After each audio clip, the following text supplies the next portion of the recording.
The day Diana introduced me as her driver in front of her entire family, I realized I was nothing more than a stepping stone in her carefully constructed life. We had just pulled up to the lavish restaurant she had chosen for her family reunion. Before I could even open my mouth, she smiled gracefully at the crowd and said, "This is Daniel, my driver for today. He'll take care of parking the car." I froze in place, the keys dangling loosely from my fingers. Her mother looked me up and down disinterestedly. Her father barely spared me a glance. Her cousins laughed behind cupped hands, whispering things. I couldn't quite hear but understood perfectly.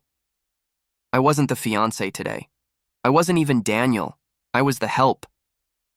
Diana didn't even glance back at me as she looped her arm through Jerome's, the man she once described to me as just an old friend. They walked into the restaurant, the doors swinging closed behind them, cutting me off from the warm lights and loud chatter inside. I stared after her for a long moment, the realization crashing over me harder than any slap to the face. My hand tightened on the car keys, the Mercedes I bought with my savings, the ring in my pocket, still warm from the morning sun, the promises we whispered late at night. None of it mattered. To her, I was convenient when needed and invisible when not. Turned slowly, my body moving before my mind caught up. Across the parking lot stood Ruth, Diana's younger sister, the black sheep of the family. She had witnessed the whole scene, standing beside her modest little car, arms crossed, eyes burning with an anger that wasn't directed at me. For a second, neither of us spoke. Then Ruth walked over, her heels clicking sharply against the pavement, and without a word she held out her hand. I dropped the keys into her palm. She didn't ask where we were going. She didn't ask why my eyes looked like they were burning. She just climbed into the passenger seat of the Mercedes, slammed the door shut, and waited. Without a second thought, I got behind the wheel, pressed the ignition, and drove away from everything I thought I wanted. The city lights blurred past us, streaks of gold and silver melting into the dusky horizon. Ruth leaned her head against the window, silent, while I kept my eyes fixed on the road ahead. The rumble of the engine filled the heavy quiet between us, but it wasn't uncomfortable. It was strangely grounding, as if Ruth understood the storm, raging inside me without needing it spelled out. I had met Diana 3 years ago at a charity gala hosted by her family. She wore a deep crimson dress that night, hair pinned up, a glass of champagne dangling lazily between her fingers. She was every bit the heiress, the kind of woman who could bend a room around her with a single glance. And somehow, amidst all that glitter and noise, she chose me. Or maybe I thought she did. Back then, I was a nobody trying to make a name for myself in a small startup tech company. I didn't have a trust fund. I didn't have a famous last name. I had dreams, and I had a tireless determination to build something real. Diana said she loved that about me, said I was refreshing, different from the polished, predictable men. Her world kept throwing at her. We moved fast. Too fast, maybe. Within a year, she was slipping into my life like she'd always belonged there. Late nights talking about the future, laughing at silly movies, planning where we'd live once we made it big together. I thought what we had was real because she made it feel that way. But slowly, little cracks started to appear. At first, it was subtle. The way she would introduce me to acquaintances not as her fiancé, but simply as Daniel, as if the title was too heavy to say out loud. The way she hesitated whenever her friends asked about wedding dates. The way she always found an excuse not to bring me around her family gatherings, saying they were too snobby and she didn't want me to be uncomfortable. I wanted to believe her. I told myself it didn't matter. I told myself we were different. Tonight shattered all of those illusions. She hadn't hesitated to dismiss me in front of her family. No affection, no acknowledgement, no regret. As if she had been waiting for the perfect moment to cut the last string tying her to me. I stole a glance at Ruth. She was scrolling through her phone absent-mindedly, but her jaw was clenched tight, her eyes unreadable. Ruth was different from Diana in almost every way. While Diana floated through life wrapped in silk and privilege, Ruth had always been the outsider, the rebel who refused to conform to the family image. She didn't chase money or status. She didn't care for showy displays or meaningless traditions. When we first met, Ruth had given me a half smile and a sarcastic comment about my tie. I remembered liking her instantly, but Diana had wrapped herself around my world too tightly. By then, Ruth became just a footnote in the story I thought I was living. Now here we were, sharing a silence thicker than any conversation. I finally pulled into an old diner on the outskirts of the city, a place I had stumbled upon during one of my endless drives after work. The neon sign flickered uncertainly, casting a faint blue glow onto the empty parking lot. Ruth looked over at me as I killed the engine. "You hungry?" I asked, my voice rougher than I intended. She shrugged, then offered a small, almost tired smile. "Starving." We slid into a booth near the window, the cracked red leather seats sticking slightly to the backs of our legs. A tired-looking waitress handed us menus with a forced smile before disappearing into the kitchen.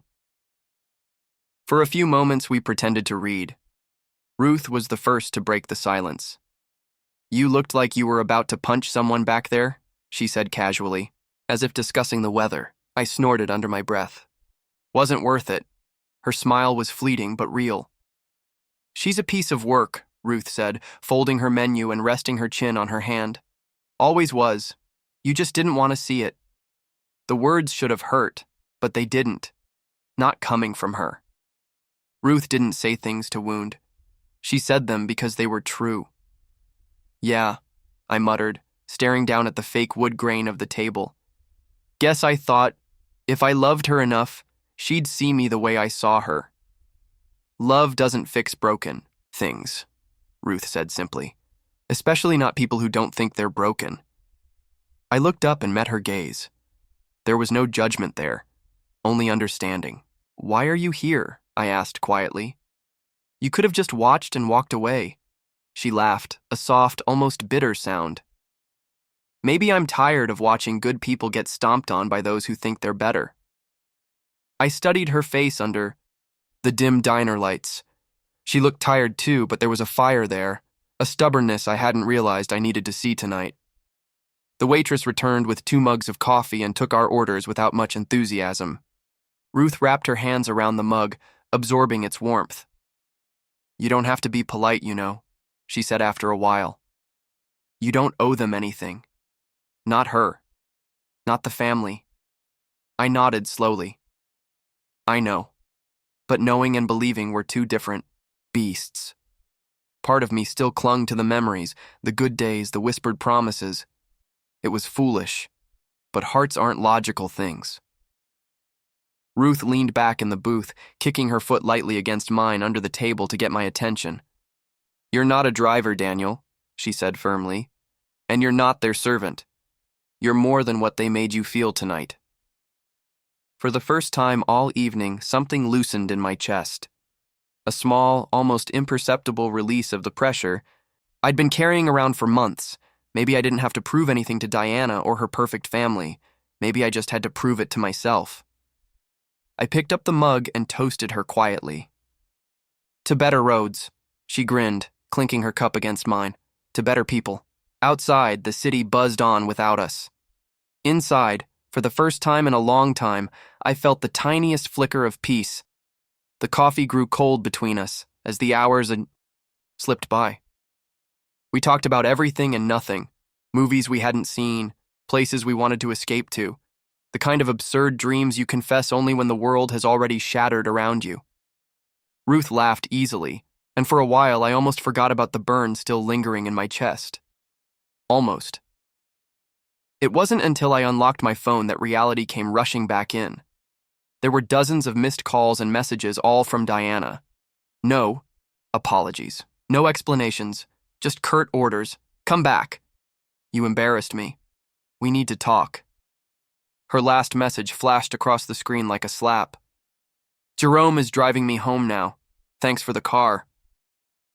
I set the phone down with a hollow thud, staring blankly past Ruth toward the darkened window. My reflection stared back at me, tired, worn, a ghost of the man I was supposed to be. Ruth noticed immediately. Her voice was careful. "What happened?" I shook my head, forcing a bitter smile. Nothing new, just Diana reminding me where I stand. Ruth didn't push. She didn't need to.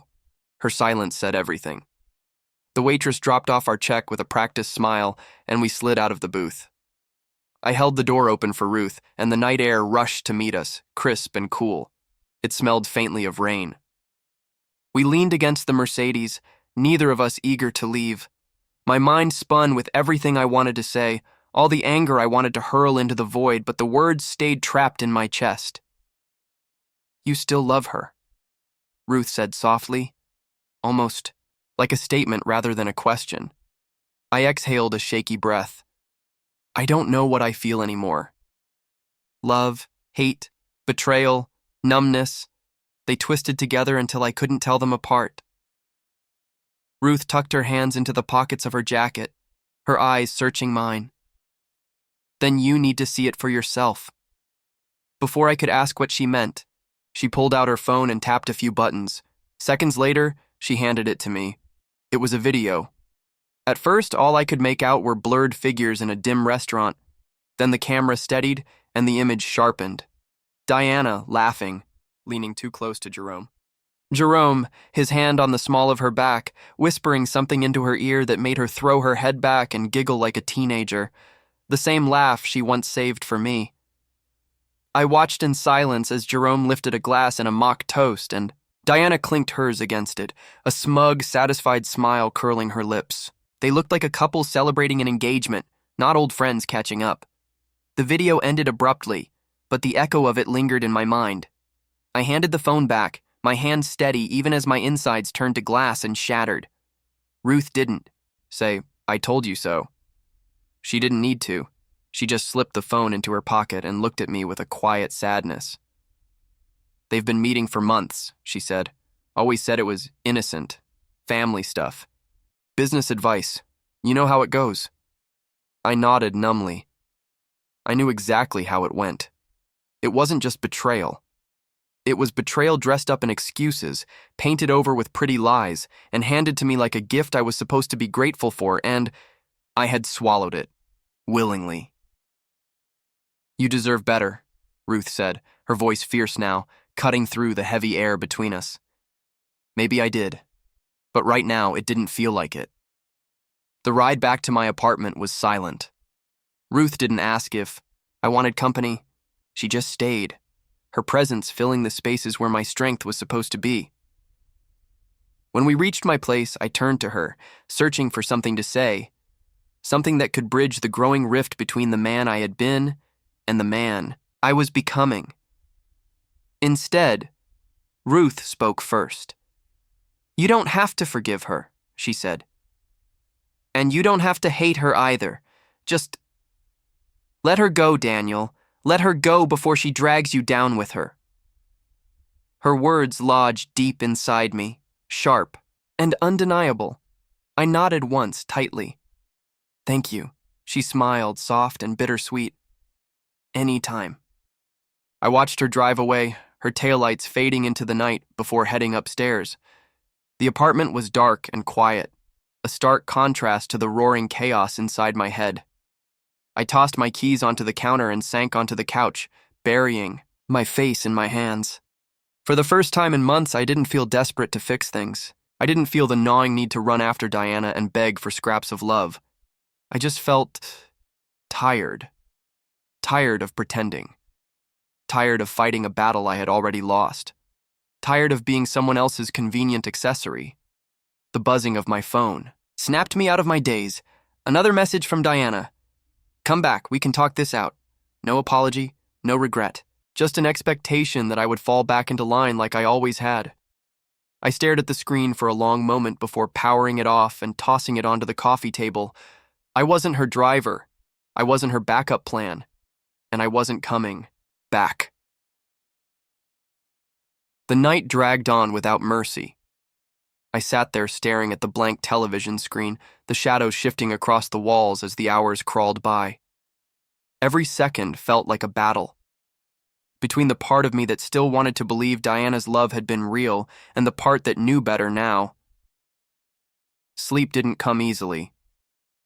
When it finally did, it was shallow and broken, haunted by flashes of Diana's laughter with Jerome, the casual cruelty in her voice when she called me her driver. I woke before the sun rose, my heart pounding against my ribs like a warning drum I couldn't shut off.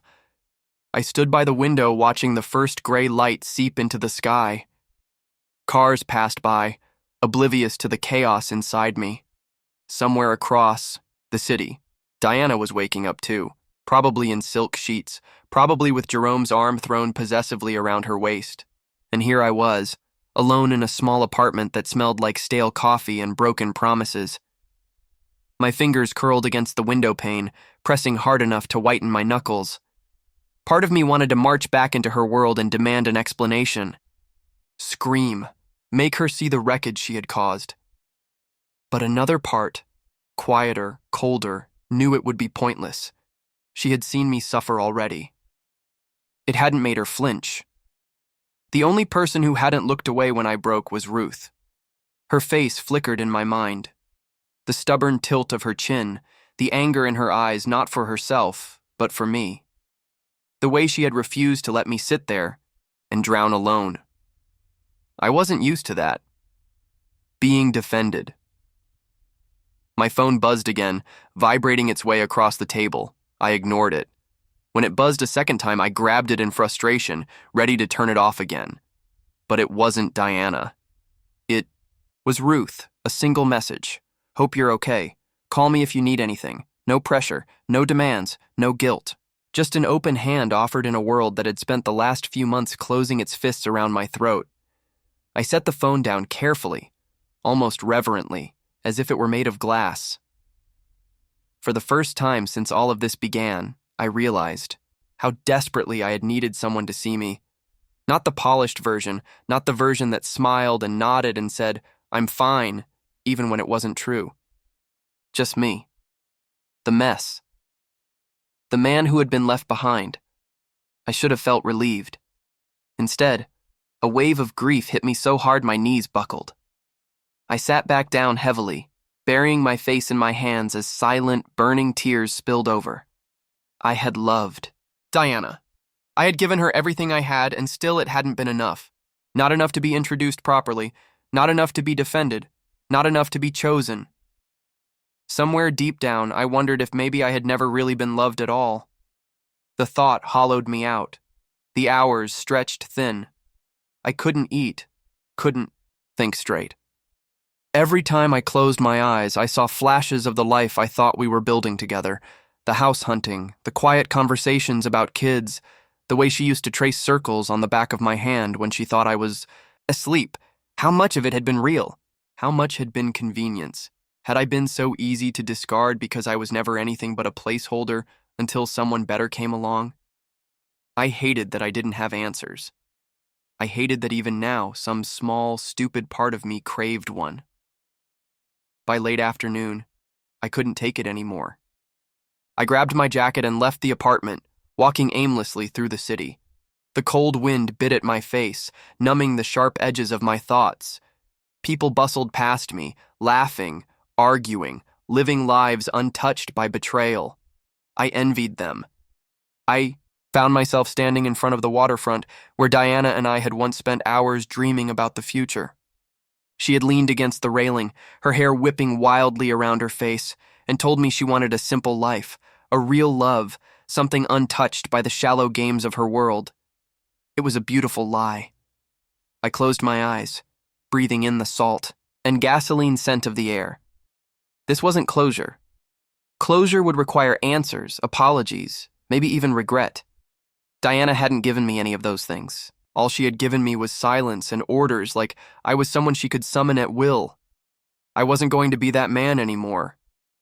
I stood there until the cold sank deep into my bones, until I couldn't feel the ache in my chest anymore.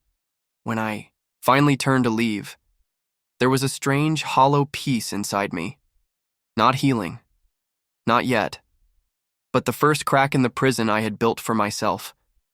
When I got back to my apartment, another message from Ruth waited for me. Still here if you need. Anything, seriously, even if it's just coffee or bad jokes. For once, I didn't hesitate. Coffee sounds good, I typed back. Her reply came seconds later.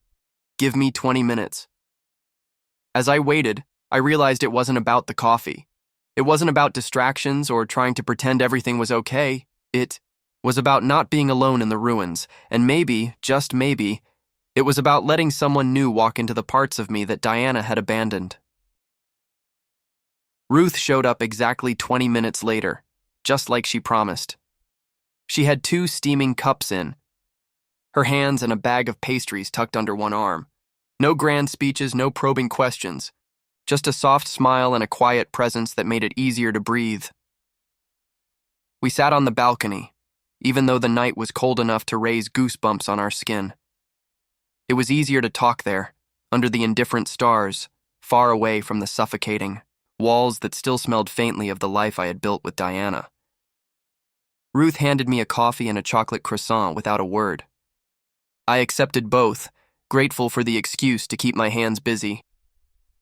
For a while, the only sounds were the distant hum of traffic and the soft crunch of pastry between bites. Daniel, Ruth said after a while, her voice cautious. There's something you should know. I glanced at her, wary. Her hands were fidgeting slightly, something I hadn't seen her do before. Whatever she was about to say, it wasn't going to be easy. I didn't want to tell you at first, she continued, her gaze fixed on the dark skyline, because you'd already been through enough. But Jerome, he's been planning this for a long time. I stared at her, heart thudding once against my ribs. Planning what? She hesitated, then sighed, as if forcing herself to push through it. It wasn't random that you were humiliated tonight. Jerome found out about Diana's doubts months ago. He encouraged them, fed them, made sure she saw you as less. I gripped the railing tighter, the metal cold and unyielding under my hands. Why? Ruth finally turned to face me, her eyes shadowed. Because your company just landed a deal with the Crestwood Group. Jerome's been trying to get in with them for years. Diana knew you were negotiating it. She mentioned it without thinking one night when they were drinking. I felt like the ground had shifted beneath my feet. He used Diana to get to you, Ruth said flatly.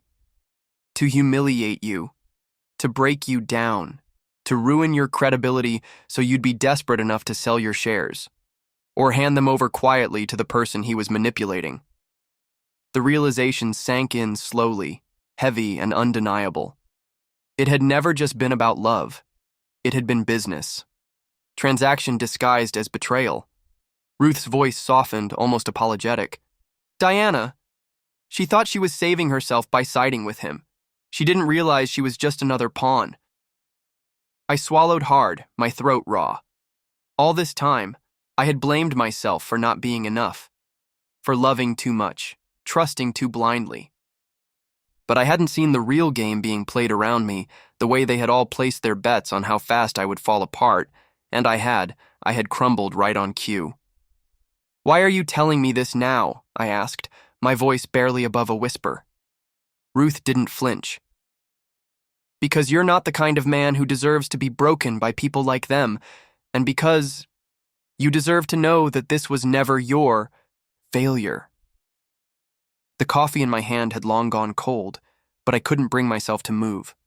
My mind raced, threading pieces together I hadn't seen before. Diana's sudden shift in behavior, her excuses, Jerome's constant appearances at the Mie, edges of my life. It all fit. A puzzle I hadn't even realized I was trapped inside. They think I'm weak, I said slowly. Ruth leaned in slightly, her voice steady and certain.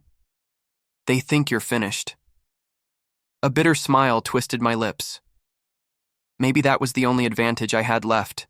I could let them keep believing it. I could let them think I was just a man nursing a broken heart, too humiliated to fight back, until it was too late for them to stop me. The wind picked up, scattering crumbs from the table across the balcony. Ruth tucked her hair behind her ear, watching me carefully as if gauging whether I was going to collapse again or finally stand up. I met her gaze squarely. Thank you, I said. Not just for the coffee or the truth, for standing there when it would have been easier to turn away. Her smile was small but real. You're welcome. In the distance, the city pulsed with life, unaware that something was shifting, quietly, in the cold heart of the night. I wasn't broken. Not yet. And if they wanted a war, I was ready to give them one. The plan took shape faster than I expected. Maybe because deep down I had been preparing for it for longer than I realized. It wasn't just revenge that burned under my skin anymore. It was something colder, sharper. An understanding that I could not get my dignity back by shouting louder than them or begging for explanations that would never come. I had to take it back in silence. I had to make them feel the absence of what they had so easily thrown away. I spent the next few days tightening every loose end at my company. I called in old favors, restructured contracts, made strategic shifts they would never see coming. It was meticulous work, quiet and untraceable, done under the mask of a broken man licking his wounds. I didn't attend events. I didn't show up at public meetings. I let the rumors swirl unchecked, that Daniel was finished, that Daniel was drowning. They believed it. Diana sent more messages, each one more desperate than the last. Apologies. Filtered in, sweet and empty, laced with half-truths and justifications. She missed me. She regretted everything. Jerome wasn't what he seemed. It was all a misunderstanding. Please come back. Please, Daniel. Please. I didn't answer a single one. Ruth kept close. She didn't ask for updates or offer advice unless I asked. She simply made sure I wasn't alone in the silence. Some nights, when the weight of everything threatened to crush me, she would show up with cheap takeout and force me to watch terrible movies until the ache dulled enough to survive. Another day? I don't know when it happened exactly, but the thought of Diana's face stopped making my chest tighten. Her voice, once a melody I chased endlessly in my mind, became background noise, meaningless. The night before it all unfolded, I stood alone in my apartment, looking out over the city, and realized I didn't love her anymore. I loved the idea of her, the person I thought she was. That version of Diana was already dead. Maybe she had never existed at all. The next morning, Ruth met me outside the Crestwood Group's headquarters. She wore a dark blazer and jeans, her hair tied back. Simply, she looked every bit like the warrior I hadn't known I needed at my side. "You ready?" she asked. I smiled, the first real smile in weeks. More than ready. Inside the boardroom, everything was exactly how I had imagined it. Jerome sat at the polished table, exuding smug confidence in his tailored suit. Diana sat beside him, looking thinner, more brittle than before, but still clinging to the facade. Her eyes flickered with something desperate when she saw me walk in, but she masked it quickly with a rehearsed smile. "Daniel," Jerome greeted, standing up to shake my hand like we were old friends. "Glad you could make it." I shook his hand, squeezing just a little too hard. Wouldn't miss it. They thought I was there to negotiate, to hand over the company, to sell off the pieces of my life for pennies out of despair. They didn't know I had already closed the real deal with Crestwood. 2 days ago. They didn't know the studio they thought they were acquiring was nothing but an empty shell now. The real assets safely relocated, the contracts reassigned, the partnerships severed and reformed under a different name, one they had no stake in. They didn't know they were trying to buy a ghost.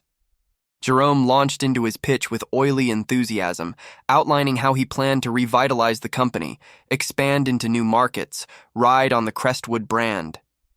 Diana chimed in occasionally, her voice brittle but eager, desperate to show she was useful, important, needed. I let them finish, let them hang themselves with every word. When they were done, Jerome sat back with a smug little grin. "So, Daniel, ready to move forward?"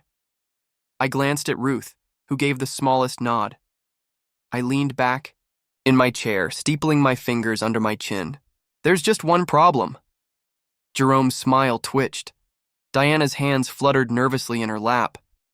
"You're not buying anything today," I said calmly, "because the company you're trying to buy doesn't exist anymore." For a beat, no one, Moved. Jerome barked a laugh, the sound hollow. What kind of joke is this? I slid a thin folder across the table. Inside were copies of the transfer papers, the reassignment notices, the termination contracts. Everything signed, sealed, legally bulletproof. Jerome's face drained of color as he flipped through them. Diana leaned over, snatching the papers from his hands, her lips moving soundlessly as she read. You destroyed it, she whispered, horror dawning in her eyes. I smiled, slow and cold. I didn't destroy anything. I just made sure you couldn't take it from me. Jerome slammed the folder shut, fury twisting his features. You petty little... I raised an eyebrow. Careful, Jerome. You're in a room full of witnesses. Ruth, standing against the far wall, lifted her phone slightly, the screen flashing. Recording. Jerome paled further, slumping back into his chair. Diana reached out toward me across the table, her voice breaking.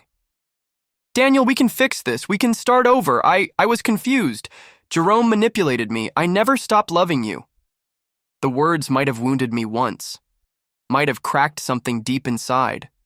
Now they just sounded empty, dusty relics from a life that no longer belonged to me. I stood up slowly, gathering my things. You called me your driver, I said quietly, looking her dead in the eyes. You treated me like someone disposable. Congratulations, Diana. You got what you wanted. Her face crumpled, but I didn't stay to watch it. Ruth fell into step beside me as we walked out of the building into the cold, bright morning. The sun was rising, burning gold across the glass towers. For the first time, it didn't hurt to breathe. We stopped on the sidewalk, the city buzzing impatiently around us. You did it, Ruth said, bumping her shoulder lightly against mine. I turned to look at her, really look at her. The fire in her eyes, the strength in her stance, the unwavering way she had stood by me when no one else had. I realized then that the chapter with Diana wasn't just over. It had been dead long before today. I had just been too stubborn, too scared to bury it.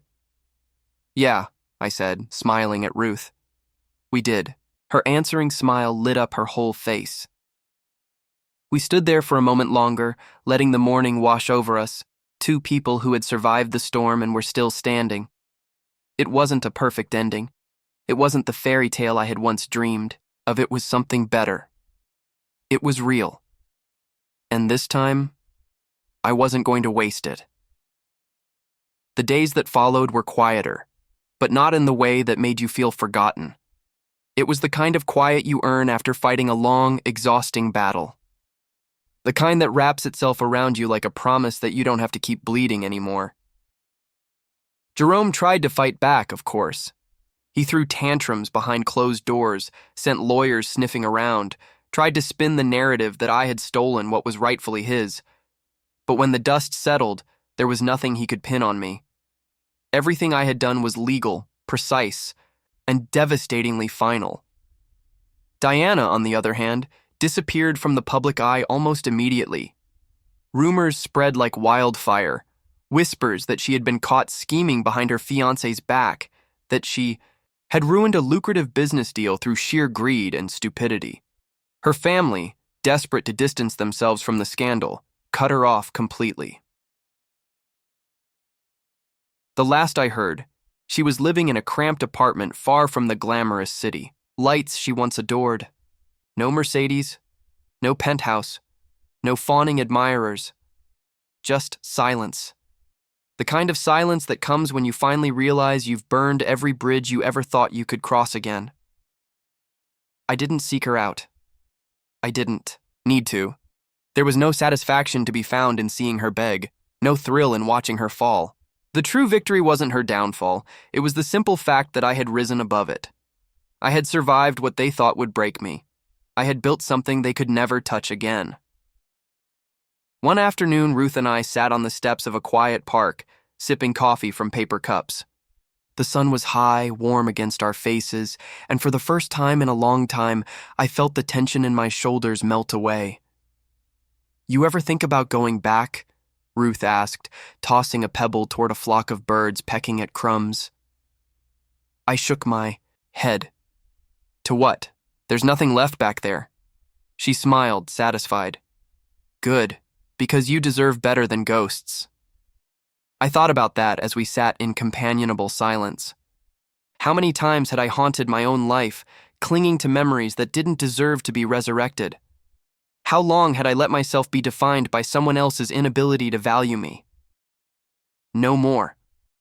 I finished my coffee and crumpled the cup, tossing it neatly into a nearby trash can. What about you? I asked, nudging her with my shoulder. What's next for Ruth? She laughed, the sound light and real. Maybe I'll open a bakery, or a rescue shelter for lost causes like you. Lost causes? I echoed, pretending to be offended. She grinned, unrepentant. Former lost causes. We stayed like that for a while, talking about everything and nothing, until the sun dipped lower and the world around us turned gold. As we got up to leave, my phone buzzed. I almost didn't check it, but curiosity won out. It was a message from an unknown number, Diana. I just want to talk, please, just once. I stared at it for a long moment. Then I deleted it without responding. Some doors once closed should never be reopened. A few weeks later, a mutual acquaintance from Diana's old circle cornered me at a networking event. She was drunk, clinging to my arm like an anchor in a sea of strangers. You know, she slurred, Diana still talks about you. She says you're the one that got away. I smiled politely, disengaging her grip. No, I said softly. I'm the one who walked away. And I meant it. I wasn't a tragedy lingering in someone else's rearview mirror. I wasn't a lesson learned. Too late. I was my own man, standing on my own feet, with nothing to apologize for. By the time I stepped outside, Ruth was waiting by the curb, leaning casually against her car.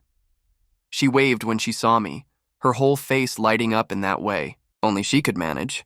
Survive the sharks? She teased as I climbed in.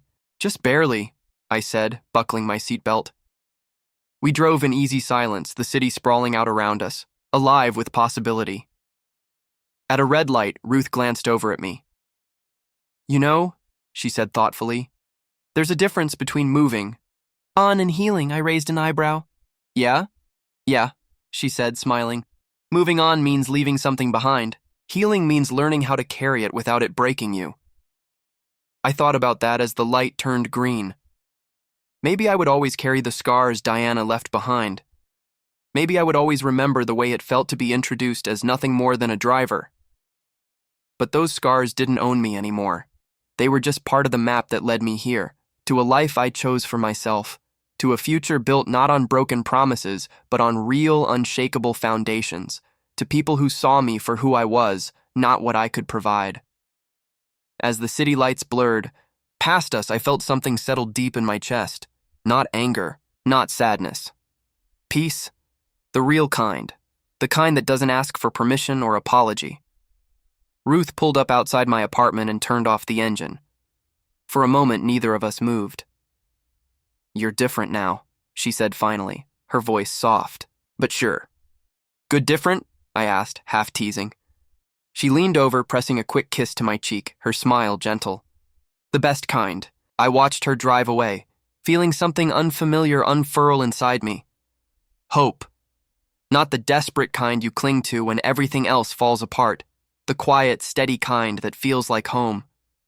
I turned and walked upstairs, my steps light, my heart steady. Behind me, the past lay buried in ashes and silence. Ahead of me, the future waited, and this time, I was ready.